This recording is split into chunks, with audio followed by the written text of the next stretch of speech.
me, but they're just too shy to say it. I'm shy too. I know what they're coming from.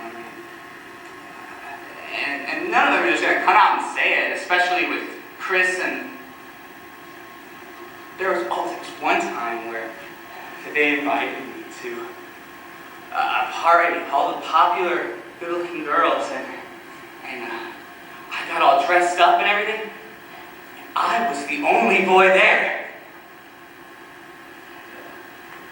They all played this game where they all dared to kiss me.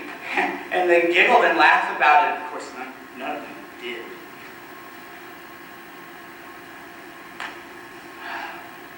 Sometimes I think I tell good jokes too. I'm pretty funny. Thought about being a comedian because sometimes I'll just sit up and the table next to me will just start laughing.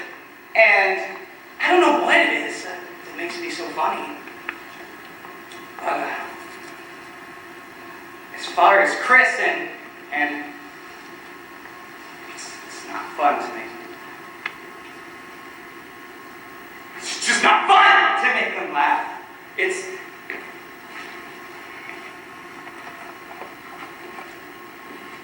See,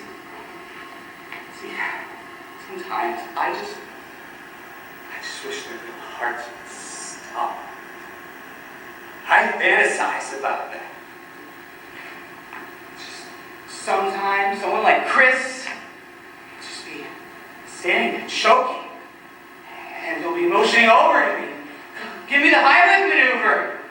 And he falls to his knees, and I don't do it. Of course, his face is turning blue, and I'm just sitting here, and he's choking, and suddenly he starts bleeding from the ears and the nose, and then his eyes pop out. And for some reason, he's bleeding from there too. And then, I know all the while I can do something about it, but I don't. I just watch him die!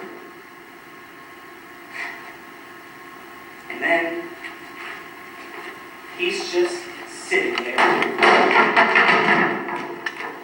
And lo and behold, he doesn't do anything. Until his body dashes open. I'm expecting to see human blood and tissue and bones. But no. What is it? It's maggots and spiders and worms. And that's when I realized Chris wasn't anyone to anybody other than maggots, spiders, and worms. Sometimes I just want to end it. How easy would that be? I mean, just someone like me make a statement, I'm not going to put up with the world anymore. First, the gun to his head, pull the trigger, and see if I'm right about his insides. See,